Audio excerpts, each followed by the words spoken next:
करीम के साथ वाबस्ता है, कुरान करीम से मुताल्लिक है, कुरान करीम की तालीमात पर अमल पैरा है, उस वक्त तक हमारी इज्जत है। और जहां हमने अपने आप को उससे अलग कर लिया, फिर जिल्लत और नकबत की दलदल में और उसकी खाई में। मेरी मुराद हजरत मौलाना मुफ्ती मसूद अहमद साहब कासमी सदरुल मुदर्रिसीन मदरसा अरबिया अतहरुल उलूम अमरडोबा हैं। मैं हजरत वाला से बड़े ही अदब और एहतराम के साथ दरख्वास्त करता हूँ कि हजरत वाला तशरीफ लाएं और हम। अस्सलामु अलैकुम व रहमतुल्लाहि व बरकातुहू। अल्हम्दुलिल्लाहि रब्बिल आलमीन वल आक़िबतु लिल मुत्तक़ीन वस्सलातु वस्सलामु अला सय्यिदिल अंबिया'i वल मुरसलीन व अला आलिहि व अस्हाबिहि अजमईन। अम्मा बअद फ़क़द क़ाल अल्लाहु तबारक व तआला अऊज़ु बिल्लाहि मिनश शैतानिर रजीम बिस्मिल्लाहिर रहमानिर रहीम। लौ अंज़लना हाज़ल क़ुरआन अला जबलिन लरअयतहु ख़ाशिअन मुतसद्दिअन मिन ख़श्यतिल्लाह। सदक़ल्लाहुल अलियुल अज़ीम। क़ाल अन्नबिय्यु सल्लल्लाहु अलैहि वसल्लम इन्नल क़ुलूब तस्दअु कमा यस्दअुल हदीद। क़ालू वमा जिलाउहा या रसूलल्लाह। क़ाल रसूलुल्लाह सल्लल्लाहु अलैहि वसल्लम कसरतु ज़िक्रिल मौत व तिलावतुल क़ुरआन। वक़ाल अशराफ़ु उम्मती हमलतुल क़ुरआन व अस्हाबुल लैल औ कमा क़ाल अलैहि सलातु वस्सलाम। जा जिंदगी मदीने से झोंके हवा के ला, जा जिंदगी मदीने से झोंके हवा के ला, शायद हुजूर हमसे खफा हैं मना के ला। टुकड़ों में बट गई है ये उम्मत रसूल की, बू बकर से कुछ आईने सिद्को सफा के ला। दुनिया बहुत ही तंग ये मुसलमा पे हो गई, दुनिया ये बहुत ही तंग मुसलमा पे हो गई। फारूक के जमाने के वो नक्शे उठा के ला, गुमराह कर दिया है नजर के फरेब ने। उस्मान से कुछ जाविये जरा शर्मो हया के ला। यूरोप में मारा मारा न फिर गदाए इल्म, जा दरवाजे अली से ये खैरात जाके ला। बातिल से दब रही है ये उम्मत रसूल की, मंजर जरा हुसैन से कुछ कर बला के ला। करना है अपने आप को आरास्ता अगर, करना है अपने आप को आरास्ता अगर, किरदार अपने सामने सब औलिया के ला। ये जंगे कुफ्र हक है गर तुझको जीतनी, ये जंगे कुफ्र हक है गर तुझको जीतनी। हर नौजवान को कासिम व तारिक बना के ला। वो मुअज़्ज़ज़ थे जमाने में मुसलमान होकर, वो मुअज़्ज़ज़ थे जमाने में मुसलमान होकर, और तुम हुए खार तारिक कुरान होकर। और ये भी कि बुझ नहीं सकता किसी आंधी से कुरान का चिराग, बुझ नहीं सकता किसी आंधी से कुरान का चिराग। आंधियों खुद आजमा लो सामने मैदान है। स्टेज पर जलवा अफरोज हजराते उलमाए किराम, मुहतरम सामिईन, बापर्दा खवातीन, आज का ये इजलास अपनी तमाम तर रानाइयों के साथ जो मुनाकिद है, इसकी निस्बत कलामुल्लाह शरीफ से है, इसकी निस्बत अल्लाह के पाकीज़ा कलाम से है। और जब किसी की निस्बत अजीम होती है तो उसका मकाम भी अजीम होता है, उसका मकाम भी बढ़ जाता है, उसका मकाम भी बुलंद हो जाता है। और जब तक वो निस्बत कायम रहती है, जब तक वो निस्बत जुड़ी रहती है, अल्लाह तबारक व तआला उसको अज़मत दिए रहता है। और जैसे वो अपने आप को उससे जुदा करता है, फिर वो मकाम व मर्तबा हासिल नहीं रहता। अल्लाह के रसूल सल्लल्लाहु अलैहि वसल्लम ने यह फरमाया है, हजरत उमर इब्ने खत्ताब रज़ी अल्लाह ताला अन्हु की रिवायत है, रसूलुल्लाह सल्लल्लाहु अलैहि वसल्लम का इरशाद है, इन्नल्लाह यरफ़उ बिहादल किताबि अक़वामा व यज़उ बिही आखरीन। कि अल्लाह तबारक व तआला इसी किताब की बुनियाद पर कौमों को तरक्की देता है। इसी किताब की बुनियाद पर अल्लाह कौमों को उरूज देता है और इसी किताब की वजह से अल्लाह कौमों को जलील और रुस्वा भी करता है, उन्हें जलील और पस्त भी करता है। यानी ये मेयार है। अगर हमने कुरान को अपनाया है, कुरान करीम के साथ अपने आप को वाबस्ता रखा है, कुरान करीम की तिलावत करते हैं, इसकी तालीमात पर अमल करते हैं, इसके पैगाम पर अमल करते हैं और इसके पैगाम को लेकर के खड़े हो जाते हैं और दूर दराज तक भी इसके पैगाम को पहुंचाते हैं, अल्लाह तबारक व तआला ने कहा इसकी वजह से हम उसको बुलंद करेंगे और उसको हिदायत के मकामे अजीम पर फाइज करेंगे। इसको अगर मैं आपको एक मिसाल से समझाऊं और इसको एग्जाम्पल के तौर पर देखा जाए तो शायद ये बात वाज़ेह हो जाए कि जब तक हम इसके साथ वाबस्ता हैं तब तक हमारी रफ़ात और हमारी इज्जत है, और अगर हमने अपने आप को इससे अलग कर लिया फिर कोई वक़ात नहीं है। एक मशहूर फल है और वो फल बड़ा कीमती है और अपने फवाइद के एतबार से, अपने नफा के एतबार से बड़ी अहमियत का हामिल है। और क्यों न हो, उस फल की कसम अल्लाह तबारक व तआला ने खाई है। फरमाया वत्तीन, कसम है इंजीर की। इंजीर एक बहुत खुश जायका और कसीरुल मनाफे फल है।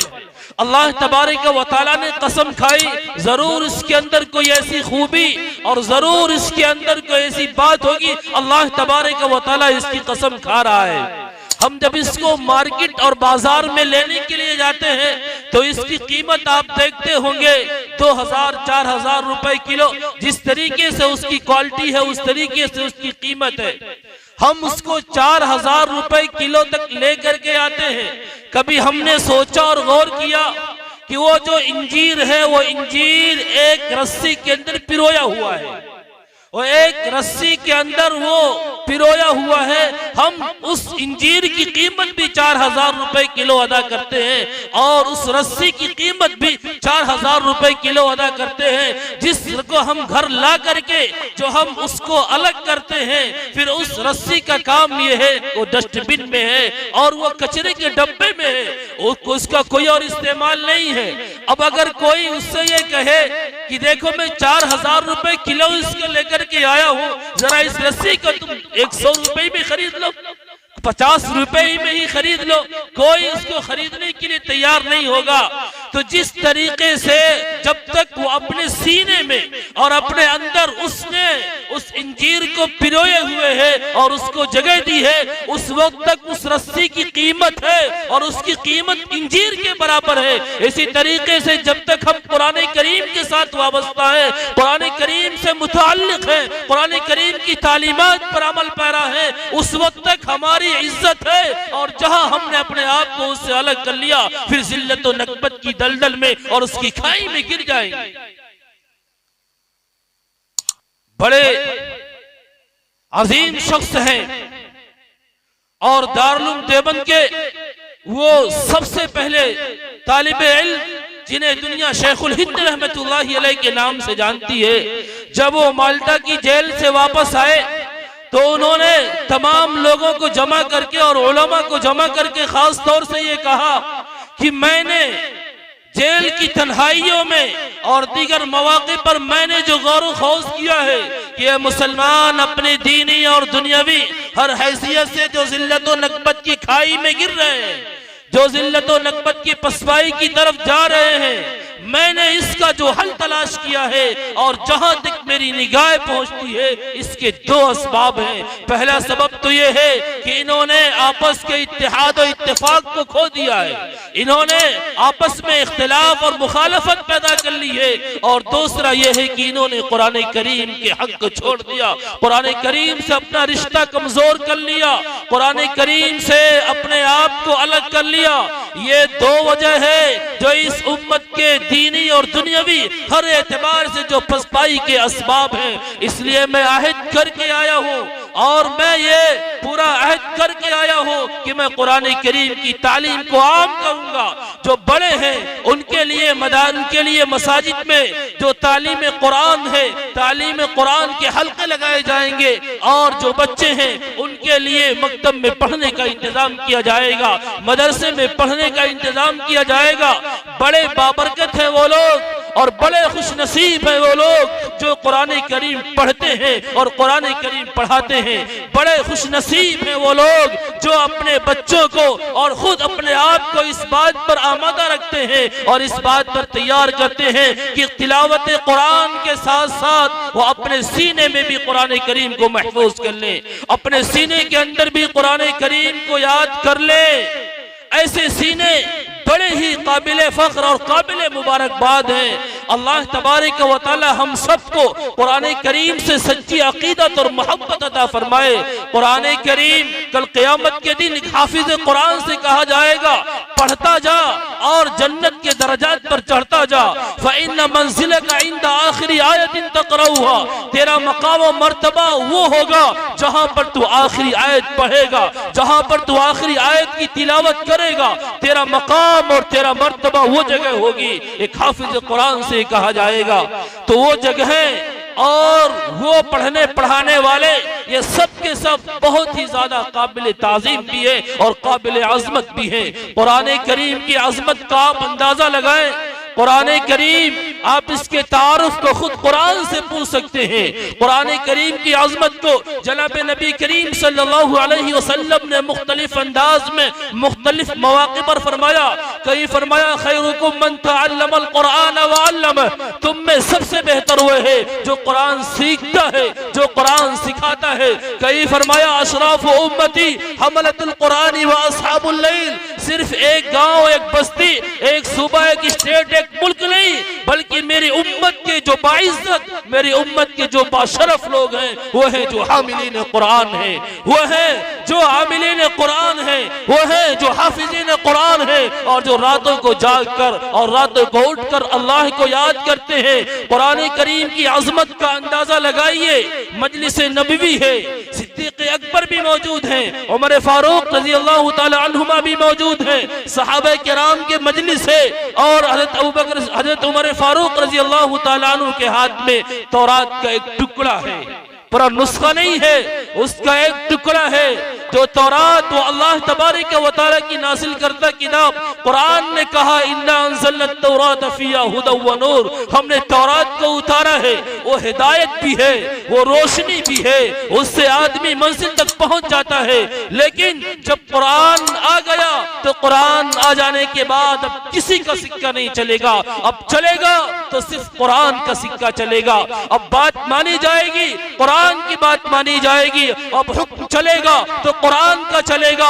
अब अगर किसी को लाहे अमल बनाया जाएगा तो कुरान को बनाया जाएगा। वो नुस्खा लिए हुए हैं। अल्लाह के नबी सल्लल्लाहु अलैहि वसल्लम की चेहरे की जानिब सिद्दीक़ अकबर देखते हैं और फिर इशारा करके कहते हैं उमर, क्या रसूलुल्लाह सल्लल्लाहु अलैहि वसल्लम के चेहरे को नहीं देखते कि आप सल्लल्लाहु अलैहि वसल्लम का चेहरा कैसा बिगल रहा है और आप सल्लल्लाहु अलैहि वसल्लम का चेहरा कैसा सुर्ख हो रहा है। जैसे उन्होंने देखा फौरन उसको रख दिया। का रज़ीतु बिल्लाहि रब्बा व बिल इस्लामी दीना व बि मुहम्मदिन नबिय्यन व रसूला। अल्लाह के नबी सल्लल्लाहु अलैहि वसल्लम फरमाते हैं उमर, तौरात के इस टुकड़े को लेकर के बैठे हो, सुनो, अगर अल्लाह के नबी हजरत मूसा अलैहि सलातु व सलाम भी इस वक्त बाहयात होते, लौ काना मूसा हय्यन लमा वसियहु इल्ला इत्तिबाई, तो मेरी इत्तिबा के बगैर कोई चारा नहीं था, मेरी इत्तिबा के बगैर कोई चारा नहीं था। उन्हें भी कुरान को मानना पड़ता, इसकी तालीमात को लेकर के चलना पड़ता। तुम तौरात का टुकड़ा लेकर के बैठे हो और तौरात का एक हिस्सा लेकर के बैठे हो। ये कुरान करीम की वो अज़मत है। यतीमे की ना करदा कुरान दुरुस्त, कुतुब खाने चंद मिल्लत बशुस। यानी जब कुरान आ गया अब तमाम अदियान मनसूख हो गए, कुरान आ गया तमाम किताबें मनसूख हो गई, कुरान आ गया तमाम सहीफे मनसूख हो गए। अब अगर किसी का सिक्का चलेगा तो सिर्फ कुरान का चलेगा, इसके अलावा किसी और का नहीं चलेगा।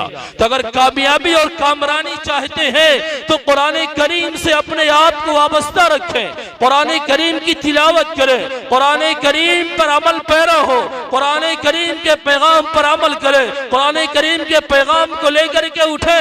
जो कुरान करीम पढ़ते और पढ़ाते हैं और अपनी जिंदगी उसके लिए खपाते हैं, अल्लाह तबारक व तआला उन्हें वो मकाम अता करता है कि इसी दुनिया में अल्लाह तबारक व तआला उन्हें काबिल रश्क बनाता है। मुझे याद आ रहा है ये शेखुल कुरान, शेखुल तफसीर हजरत मौलाना अहमद अली साहब लाहौरी रहमतुल्लाह अलैह, जिनकी जिंदगी का हाल ये था, जिनके जिंदगी के आगाज का हाल ये था कि वो न मुस्लिम घराने से ताल्लुक रखते थे, पहले वो सिख घराने से ताल्लुक रखते थे, वो इस्लाम ले आए और उनके जब शादी का मौका हुआ, हज़रत शेखुल हिंद रहमतुल्लाह अलैह के एक साथी थे, उन्होंने आकर के कहा मुझे अपनी बेटी का रिश्ता दरकार है, देखिए मैं यहाँ पर आपके सामने दोनों बातें रखूंगा, इस तरीके से हमारी जिंदगियों में कैसे आसानी होगी।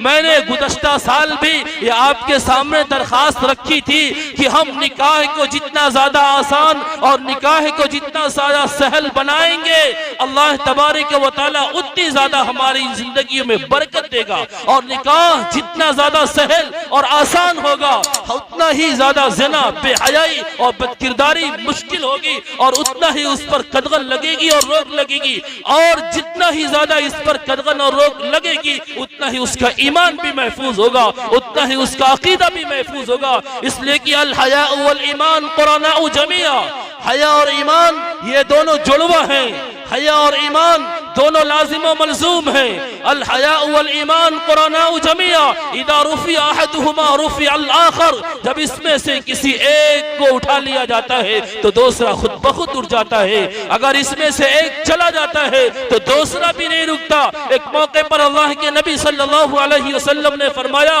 अल हयाउ उरिया अल ईमान उरियान व लिबासुहु अल हया, ईमान नंगा है, अगर इसकी हिफाजत करना चाहते हो इसको हया का लिबास पहना दो।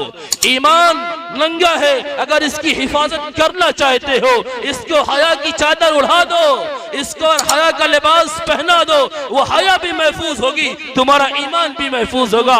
मैं अर्ज ये कर रहा था कि हज़रत शेखुल कुरान, शेखुल तफसीर हज़रत मौलाना अहमद अली साहब लाहौरी रहमतुल्लाह अलैह जो नए नए इस्लाम में दाखिल हुए थे, जब उनके हज़रत शेखुल हिंद रहमतुल्लाह अलैह के साथी आते हैं और उन्हें अपनी बेटी का रिश्ता दरकार है, और जब कहते हैं कि ये बच्चा, इससे निकाह मेरी बेटी का कर दीजिए, चुनांचे हज़रत शेखुल हिंद रहमतुल्लाह अलैह ने बुलाया और कहा क्या आप निकाह करेंगे? आप उस वक्त का जवाब सुनिएगा। अहमद अली कहते हैं कि हजरत मुझे कौन अपनी बेटी देगा, मुझे मेरे साथ कौन अपनी बेटी ब्याहेगा? मैं तो इस हाल में हूँ कि मेरे पास तो खाने के लिए भी कुछ नहीं है, मैं तो एक वक्त खाता हूँ दूसरा फाका हो जाता है, कौन मेरे साथ अपने बच्चे को ब्याहेगा? कहा अगर कोई तैयार हो जाए तब, कहा तैयार हो जाए तो हम मैं कर लूंगा, हजरत आपका जैसा हुक्म है मैं इसको टाल नहीं सकता। चुनांचे कहते हैं रिश्ता तय हो गया और ये तय पाया कि फला दिन असर की नमाज के बाद तुम्हारा निकाह होना है। चुनांचे दूसरे दिन जब साथी जमा हुए कहने लगे अरे तुम्हारी शादी है और तुम्हारे निकाह का वक्त है, जरा एक नया लिबास तो बनवा लो, एक नया कपड़ा तो बनवा लो। वो कहते हैं मेरे पास तो सिर्फ यही एक कपड़ा है, जब ये गंदा हो जाता है इसको धुलकर फिर इसको सुखाकर पहन लेता हूँ, मेरे पास पैसा कहाँ कि मैं दूसरा कपड़ा, मेरे पास इतना रुपया कहाँ मैं दूसरे कपड़े को सिलवाऊं। साथियों ने कहा कि आप ऐसा करिए कि इस लिबास को धुल लीजिए, कम से कम ये नया हो जाएगा, ये साफ सुथरा हो जाएगा। वो कहते हैं कि मैं अपने साथियों के उसमें आया और मैंने कपड़े को धुल लिया, और इत्तेफाक ऐसी कि उस दिन बारिश भी हो गई और बदली हो गई और कपड़ा मेरा नहीं सूखा और असर का वक्त हो गया।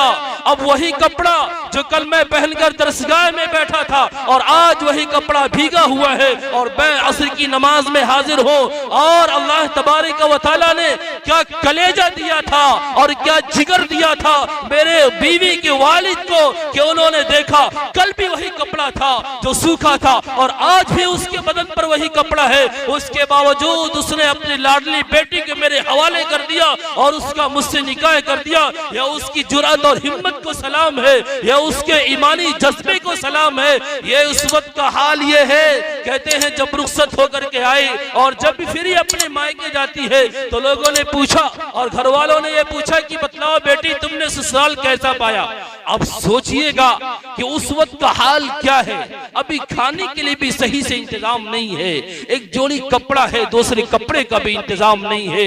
लेकिन उस औरत लड़की का ये बयान है, उसने कहा अम्मी जान मैं तो ये सुना करती थी कि मरने के बाद जन्नत मिलेगी, मुझे तो इसी दुनिया में जन्नत मिल चुकी है। क्या मजे होंगे, क्या सुकून, क्या आराम और क्या इत्मीनान होगा। इसलिए कि जो शरीयत और सुन्नत के मुताबिक होता है अल्लाह तबारक व तआला उसमें खैर और बरकत रखता है। ये जमाना है हजरत अहमद अली लाहौरी रहमतुल्लाहि अलैह का, जब खाने के लिए भी कुछ नहीं हुआ करते और अल्लाह तबारक व तआला ने इस कुरान की बरकत से अपनी जिंदगी को कुरान की खिदमत के लिए इस तरीके से वक्फ कर दिया। कहने लगे कि अगर मैं स्टेशन पर हूँ, ट्रेन आ चुकी हो, मेरा एक पांव ट्रेन पर हो और दूसरा पांव प्लेटफॉर्म पर हो, गार्ड ने सीटी भी बजा दी हो, इतने में कोई दौड़ता हुआ आए और आकर के गए ओ लाहौरी मुझे अल्लाह का कलाम समझा के जाओ, मुझे अल्लाह का कुरान बता के जाओ, तो अहमद अली का दूसरा पांव ट्रेन में बाद में पहुंचेगा, उससे पहले मैं उसको पूरा कुरान समझा के जाऊंगा। लोगों ने ताज्जुब से पूछा कि इतने कम वक्त में, इतने कलील वक्त में आप अल्लाह के कुरान को कैसे समझा सकते हैं, जबकि गार्ड ने सीटी भी दे दी है और आपका एक पांव ट्रेन में भी रखा जा चुका।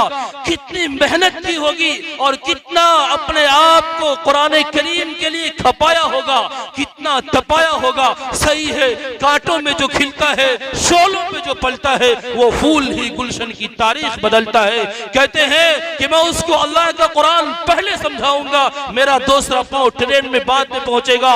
पूरे कुरान का खुलासा 3 बातें हैं, अल्लाह को राजी करो इबादत से, मोहम्मद को इताअत से और मखलूक को खिदमत से। ये पूरे कुरान का खुलासा है।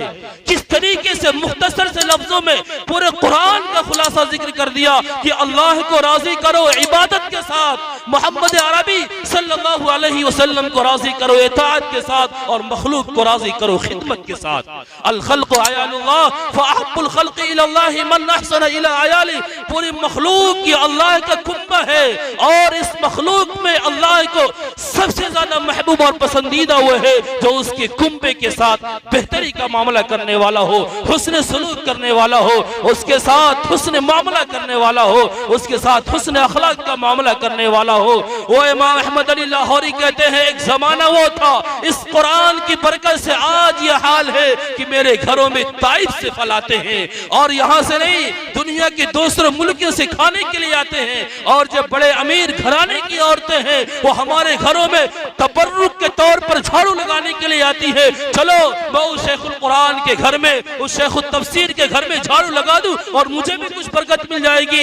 ये इमाम अहमद अली लाहौरी रहमतुल्लाहि अलैह है, जब इनको दफन किया गया तो इनके कब्र से कई दिनों तक मुसलसल वो खुशबू आती रही। उस मिट्टी को उठाया गया और उस मिट्टी का चेकअप भी किया गया और उसका सैंपल भी लिया गया। उसको चेकअप करने के बाद तमाम लेबोरेटरियां इस तरीके से फेल हो गई। उन्होंने कहा इसमें किसी केमिकल की आमेजिश नहीं है, इसमें किसी केमिकल को मिलाया नहीं है, ये जो खुशबू आ रही है किसी और की बरकत है। तो जो शख्स अपने आप को कुरान करीम के साथ वाबस्ता रखता है, कुरान करीम को साथ अपने आप को जोड़े रखता है, अल्लाह तबारक व तआला उसकी हिफाजत करता है। अल्लाह तबारक व तआला उन जगहों की भी हिफाजत करता है जहां पर कुरान पढ़ा और पढ़ाया जाता है।